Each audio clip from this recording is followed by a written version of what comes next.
কোভিডের পর পাল্টে গিয়েছে স্কুলের আবহ। পঠন পাঠন থেকে শুরু করে ছাত্রছাত্রীদের মনঃসংযোগে ঘাটতির ছবিও উঠে এসেছে বিভিন্ন রাজ্য এবং কেন্দ্রীয় স্তরের সমীক্ষায়। বেড়েছে মোবাইলে আসক্তি।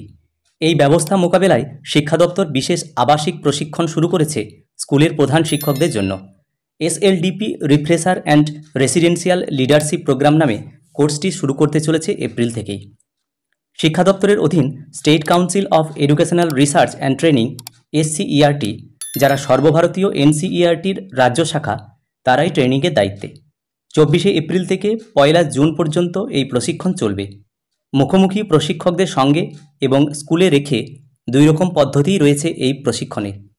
যে প্রধান শিক্ষকেরা একেবারেই কোনো প্রশিক্ষণ নেননি তারা তো বটেই, আগে প্রশিক্ষণ নেওয়া এবং অবসরের আগে 3 বা তার বেশি বছর চাকরি রয়েছে এমন সিনিয়র প্রধান শিক্ষকেরাও এতে অংশ নিতে পারবেন।